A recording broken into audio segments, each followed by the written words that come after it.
আলহামদুলিল্লাহ ওয়াসসালাতু ওয়াসসালাম আলা রাসূলিল্লাহ ওয়া আলা আলিহি ওয়া আসহাবিহি ওয়াসাল্লাম।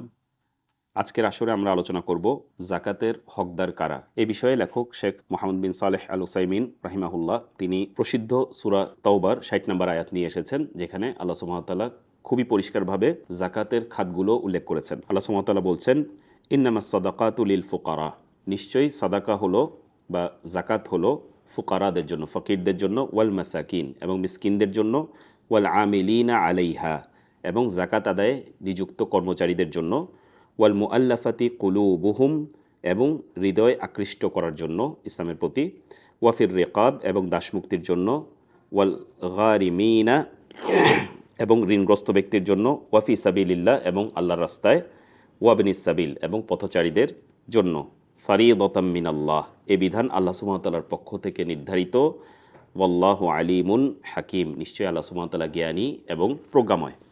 ফলে এখানে আল্লাহ সুবহানাহু ওয়া তাআলা ৮টি খাত উল্লেখ করেছেন: ফকির, মিসকিন, জাকাত যারা আদায়কারী তারা, মুআল্লাফাতু কুলুবুহুম যাদের অন্তর আকৃষ্ট করা দরকার, দাসমুক্তির জন্য, ঋণগ্রস্ত, আল্লাহর রাস্তায় এবং পথচারীদের জন্য। তো এই পয়েন্টগুলো আমরা একটু বোঝার চেষ্টা করব। প্রথম এবং দ্বিতীয় প্রকার লেখক একসাথে আলোচনা করেছেন, ফকির এবং মিসকিন। এরা হলো সে সকল লোক যাদের পরিবারের ভরণপোষণ ও অন্যান্য প্রয়োজন মেটানোর জন্য তাদের নগদ অর্থ, বেতন ভাতা, প্রতিষ্ঠিত শিল্প ও আয় রোজগার যথেষ্ট নয়। তার মানে তাদের যে সম্পদ আছে এবং যে ইনকাম তারা করে, এটি দিয়ে তারা তাদের পরিবারের ব্যয় বহন করতে পারেন না। তাদেরকে ফকির এবং মিসকিনের মধ্যে গণ্য করা হয়। এদেরকে কতটুকু জাকাত দিতে হবে? এদেরকে এ পরিমাণ জাকাতের অংশ দেওয়া উচিত যাতে সামনের বছর জাকাতের সময় আসা পর্যন্ত তাদের আর অর্থের প্রয়োজন না হয়। তাহলে তাদেরকে ১ বছর পরিমাণ স্বয়ংসম্পূর্ণ করে দেওয়ার মতো অর্থ তাদেরকে প্রদান করা যাবে, যারা ফকির এবং যারা মিসকিন। এখানে তিনি কিছু খাত উল্লেখ করেছেন যেখানে জাকাতের টাকা দেয়া যাবে। গরিবদের বিবাহ সম্পাদনে বিয়ের প্রয়োজন পূরণে জাকাত দেয়া যাবে। গরিব দিনী প্রতিষ্ঠানের ছাত্রছাত্রীদের কিতাব ক্রয় করার জন্য জাকাত দেয়া যাবে। গরিব চাকরিজীবী যাদের বেতন ভাতা নিজের ও পরিবারের জন্য যথেষ্ট নয়, এদেরকে বাকি প্রয়োজন পূরণ করার জন্য যথেষ্ট পরিমাণ জাকাত দেয়া যাবে। পক্ষান্তরে কাদেরকে জাকাত দেয়া যাবে না? যার আয় রোজগার নিজের ও পরিবারের জন্য যথেষ্ট, তাকে জাকাত দেয়া যাবে না। বরং এ অবৈধ যে ইচ্ছা তার, এটা থেকে তাকে নিষেধ করতে হবে যে না ভাই, আপনি জাকাত চাইতে পারেন না। ফলে প্রথম যে ক্যাটাগরি সেটি হলো ফকির এবং মিসকিন, তাদেরকে আমরা জাকাত দিতে পারবো। তৃতীয় প্রকার হলো যারা জাকাত আদায়ের নিয়োজিত কর্মচারী। তাদের ব্যাপারে লেখক রাহিমাহুল্লাহ বলছেন, এরা হলেন প্রশাসনের পক্ষ থেকে জাকাত আদায়, সংরক্ষণ ও যথাস্থানে ব্যয় করার দায়িত্বে নিয়োজিত ব্যক্তিবর্গ। মানে যাদেরকে জাকাত আদায় করা, স্টোর করা, সংরক্ষণ করা এবং এটিকে খাত অনুযায়ী ব্যয় করার দায়িত্ব দেওয়া হয়েছে প্রশাসনের পক্ষ থেকে। তাদের নিজ নিজ কর্ম ও শ্রম অনুপাতে জাকাতের অর্থ প্রদান করা হবে, যদিও তারা ধনী হয়। তার মানে তারা যদি ফকির বা মিসকিন নাও হয়, তারপরেও তাদেরকে জাকাতের অর্থ দেওয়া হবে, কারণ তারা পারিশ্রমিক পাচ্ছেন বা বেতন পাচ্ছেন। তারা যেহেতু প্রশাসন কর্তৃক নিয়োগকৃত, তাদেরকে বেতন যেটি দেওয়া হবে সেটি জাকাতের অর্থ থেকে দেয়া যাবে। তবে ব্যক্তিগতভাবে কেউ যদি কোনো লোককে তার জাকাত বন্টনের কাজে ওয়াকিল বা প্রতিনিধি হিসেবে নিয়োগ করেন, এটি কর্মচারী হিসেবে না, আমি জাস্ট বলেছি ভাই আমার এই টাকাটা আপনাকে দিলাম, আপনি একটু ভালো কোনো একটা খাতে দিয়ে দিয়েন। আমরা অনেক সময় নিজেদের পরিচিত কেউ না থাকলে অন্য কাউকে দিয়ে দিই, সেক্ষেত্রে তিনি কিন্তু কর্মচারী না, তিনি ওয়াকিল বা প্রতিনিধি জাকাতের হকদার না, তিনি জাকাত থেকে টাকা নিতে পারবেন না। যারা আমিলিন, যাদেরকে জব দেওয়া হয়েছে জাকাত কালেক্ট করা, স্টোর করা এবং ডিস্ট্রিবিউট করা, তাদেরকেই, যারা কোনো প্রতিষ্ঠানের এরকম দায়িত্বশীল, তাদেরকেই খালি জাকাতের থেকে দেয়া যাবে, পারিশ্রমিক দেয়া যাবে। এ কারণে মানে যারা ওয়াকিল হিসেবে দায়িত্ব পালন করেন তারা বরঞ্চ সাদাকাকারীদেরই অন্তর্ভুক্ত হবেন, এই মর্মে রাসূলুল্লাহ সাল্লাল্লাহু আলাইহি সাল্লাম থেকে হাদিস এসেছে। রাসূলুল্লাহ সাল্লাল্লাহু আলাইহি সাল্লাম বলেছেন, ইন্নাল খাজিন আল মুসলিম আল আমিন আল্লাযী ইউনফিযু, যে ব্যক্তি বিশ্বস্ত মুসলিম কোষাধ্যক্ষ, যিনি তাকে যা নির্দেশ করা হয় তা সুন্দর ও পরিপূর্ণভাবে আদায় করেন, যাকে দিতে নির্দেশ করা হয়েছে সেই খাতেই তিনি আদায় করেন, সেও 2 সাদাকাকারীদের একজন। রাসূলুল্লাহ সাল্লাল্লাহু আলাইহি সাল্লাম বলেছেন, যাকে দায়িত্ব দেওয়া হয়েছে যে তিনি জাকাত এমন একটা খাতে বন্টন করবেন যেই খাতটি জাকাতের খাত, তখন তিনি এই সম্পদটি নেন, কোনো প্রকার কম বেশি করেন না, যেই খাতে তাকে ব্যয় করতে বলা হয়েছে সেই খাতেই তিনি ব্যয় করেন, তাহলে তিনিও সাদাকাকারীর অন্তর্ভুক্ত হিসেবে গ্রহণ বা গণ্য হবেন। সুবহানাল্লাহ। এই ওকিল বা প্রতিনিধি আমেলিন না, আমিল আলাইহানা, মানে জাকাতের কাজের জন্য নিয়োজিত ব্যক্তি না, তিনি ওকিল, প্রতিনিধি হিসেবে যাকে নিয়োগ দিয়েছি, তিনি যদি বলেন যে না ভাই আমি কোনো পারিশ্রমিক ছাড়া আমি এই কাজ করতে রাজি নাই, তারপরেও যদি যিনি জাকাত দিচ্ছেন তিনি ওয়াকিলকে দিয়েই কাজটি করাতে চান, তাহলে তাকে যদি কিছু পারিশ্রমিক বা উপঢৌকন তিনি দিতে চান, সেটি তার পার্সোনাল সম্পদ থেকে দিতে হবে, জাকাত থেকে তিনি দিতে পারবেন না। এটি খুবই ইম্পর্ট্যান্ট একটা বিষয়।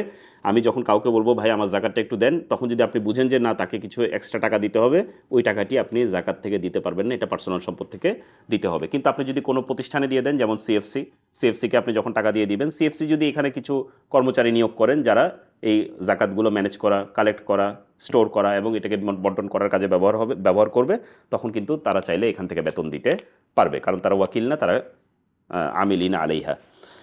এরপর চতুর্থ প্রকার হলো যাদের হৃদয় আকর্ষণ করা প্রয়োজন, মুআল্লাফাতু কুলুবুহুম। এই ব্যাপারে লেখক বলছেন তারা হচ্ছে এমন নতুন মুসলিম যাদের অন্তর এখনও দোদুল্যমান, ফলে তাদেরকে একটু যদি আমরা এখানে জাকাত থেকে হেল্প করি তাহলে তাদের অন্তর সাবিত হয়ে যাবে বা মানে দৃঢ় হয়ে যাবে। এবং এমন লোক যাদের ক্ষতির আশঙ্কা করা হয়, যাদেরকে কিছু জাকাত থেকে কিছু টাকা পয়সা দিলে তারা আর আমাদের মুসলিমদের উপর আর ক্ষতি করবেন না, তাই তাদের ইমানকে মজবুত করার জন্য অথবা তাদের ক্ষতি প্রতিহত করার জন্য তাদেরকে জাকাত থেকে প্রদান করা যাবে, তাদেরকে জাকাত থেকে প্রদান করা যাবে। তার মানে এখানে অমুসলিমদের যাদের অন্তরটা ইসলামের দিকে আকৃষ্ট, তাদেরকে জাকাত দিলে তারা আকর্ষণ হয়ে যাবে, এই ক্যাটাগরিকেও দেওয়া যাবে।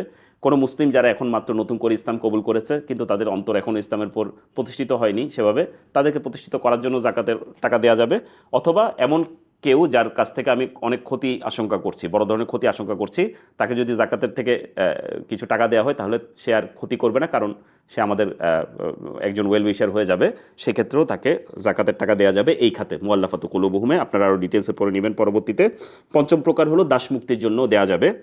দাস মুক্তি বলতে বোঝানো হয়, এখন তো আমাদের এখানে দাস প্রথা নেই, কিন্তু যদি থাকতো তাহলে দাসীরা চাইলে তার মনিবের সাথে একটা চুক্তি করতে পারে যে আমি এই এত টাকা আমি আপনাকে দিয়ে দিলে আপনি আমাকে মুক্ত করে দিবেন। সেক্ষেত্রে তার যেই বাকি টাকাটা আছে, সে বাকি টাকাটা তাকে যদি আমরা দেই যেন সে দাসত্ব থেকে মুক্ত হতে পারে, সেই জায়গায় জাকাতের টাকা দেয়া যাবে। এমনকি যদি আমরা ভলান্টারিলিও মনে করি যে কোনো একজন দাস আছে কোনো জায়গায়, তাকে আমি কিনে মুক্ত করে দিব, জাকাতের টাকা দিয়ে কিনে মুক্ত করে দিব, সেটিও করা যাবে। এরপর আমাদের এখানে লেখক বলেছেন, মোহাম্মদ বিন সালেহ আল উসাইমিন রাহিমাহুল্লাহ, তিনি বলেছেন মুসলিম কয়েদিদেরকে মুক্ত করা এটিও দাস মুক্তির সাথে ইনক্লুডেড হবে। আমরা যদি জানি যে কোনো মুসলিম কয়েদিকে মুক্ত করার জন্য কিছু টাকা পয়সা দিতে হবে, সেটি জাকাতের টাকা থেকে দেয়া যাবে, এটি দাসের সাথে কিয়াস করা যাবে বলে তিনি মতামত ব্যক্ত করেছেন। ওয়াল্লাহু তাআলা আ'লাম। ষষ্ঠ প্রকার হলো যারা ঋণের বোঝা বহন করছে, তাদেরকে জাকাতের টাকা দেয়া যাবে। এর মাঝে প্রথম যেই ধরনের মানুষকে দেয়া যাবে সেই ধরনের মানুষ হলো যারা অন্য মানুষের কোনো একটা বিষয় সমাধান করে দেওয়ার দায়িত্ব নিয়েছেন, কোনো একটা ঋণের বোঝা সমাধান করার দায়িত্ব নিয়েছেন, অথবা কোনো একটা সামাজিক কোনো একটা বিশৃঙ্খলা সেটিকে সমাধান করার দায়িত্ব নিয়েছেন, কিন্তু দায়িত্ব নেওয়ার পর দেখা যাচ্ছে তিনি এই জিনিসটি আর কাভার আপ করতে পারছেন না। তিনি অপর একটা কাজ সমাধান করতে গিয়েছেন, দায়িত্ব নিয়েছেন, কিন্তু তিনি আর কাজটি সমাধান করতে পারছেন না টাকার অভাবে, তাকে জাকাতের টাকা দেয়া যাবে, কারণ তিনি ঋণগ্রস্ত হয়ে গিয়েছেন এখন, কারণ তিনি অন্য একটা কাজের দায়িত্ব নিয়েছিলেন। রাসূলুল্লাহ সাল্লাল্লাহু আলাইহি সাল্লাম বলেছেন যে ইন্না সাদাকা লা তাহিল্লু ইল্লা লি আহাদি সালাসা, সাদাকা তিন ধরনের মানুষ ছাড়া বাকিদের জন্য হালাল হয় না।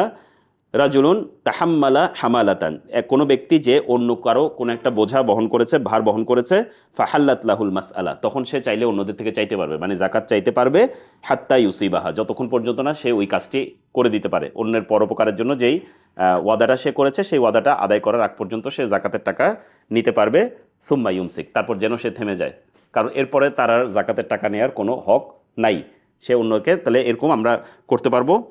দুই নম্বর যে ব্যক্তি যারা ঋণের বোঝা বহন করছে তাদের মধ্যে রয়েছে যে তার নিজের পরিবারের কোনো প্রয়োজন পূরণ করার জন্য ঋণের টাকা নিয়েছে বা কারো কাছ থেকে টাকা নিয়েছে এবং এরপর তিনি আর ঋণটা শোধ করতে পারছেন না, তাকেও এই ঋণ শোধ করার জন্য প্রয়োজনীয় পরিমাণ অর্থ দেওয়া যাবে।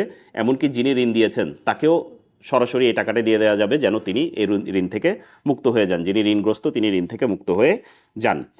এই দুইটি ক্যাটাগরিতে তিনি বলেছেন যে যারা ঋণগ্রস্ত এই দুইটি ক্যাটাগরিতে তাদেরকে ঋণ থেকে মুক্ত করার জন্য জাকাতের টাকা দেয়া যাবে।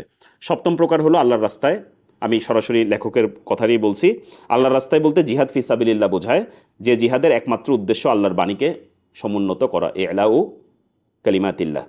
নিজের বীরত্ব বা শ্রেষ্ঠত্ব অথবা দলীয় কিংবা গোত্রীয় গোড়ামি প্রদর্শনের জন্য যেটি করা হয় সেটিকে জিহাদ ফি সাবিলিল্লাহ বলা হয় না। সুতরাং এ নিয়তে যে জিহাদ করবে সে মুজাহিদকে জাকাত থেকে এমন অর্থ প্রদান করা যাবে যা জিহাদের পথে তার প্রয়োজন পূরণে যথেষ্ট হবে। ফলে যে মুজাহিদ আল্লাহর রাস্তায় জিহাদ করতে বের হয়েছেন লিইলা ই কালিমাতিল্লাহ, আল্লাহর কালিমাকে বুলন্দ করার জন্য, তাকে এতটুকু অর্থ প্রদান করা যাবে যা তার জিহাদের সময়কার তার যে নিডগুলো আছে সেগুলো পূরণ করতে যথেষ্ট হবে।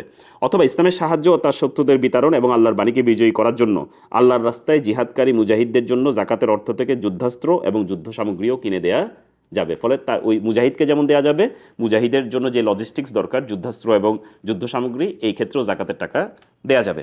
লাস্ট প্রকার হলো আমাদের মুসাফির। মুসাফির হলো সে সকল ব্যক্তি যে সফরে বের হয়েছে, সফরে বের হয়ে তার ধন সম্পদ হারিয়ে গিয়েছে, হয়তো বা চুরি হয়ে গিয়েছে, ছিনতাই হয়ে গিয়েছে, ফলে সে আর তার গন্তব্যে পৌঁছতে পারছে না। তখন তাকে এতটুকু পরিমাণ জাকাতের টাকা দেওয়া যাবে যতটুকু জাকাতের টাকা তাকে দেয়া হলে সে তার গন্তব্যে পৌঁছতে পারবে। এবং অবশ্যই কেউ যদি ইচ্ছাকৃতভাবে বের হয়, খালি পকেটে বের হয়, যে আমি বের হয়ে তারপর তো আমি মানুষকে বলবো যে ভাই আমার তো টাকা নেই, আমি বাড়িতে যেতে পারছি না, সেই ক্ষেত্রে এটা কিন্তু জায়েজ হবে না, কারণ তার সম্পদ ছিল। এটা বিপদে পড়ার মাসআলা, ইচ্ছাকৃতভাবে জাকাতের খাতে ঢোকার মাসআলা না। এক্ষেত্রে লেখক কিছু জিনিস উল্লেখ করেছেন খুবই গুরুত্বপূর্ণ, সেটি হলো কাদেরকে আসলে জাকাত দেয়া যাবে না, এটিও খুব গুরুত্বপূর্ণ।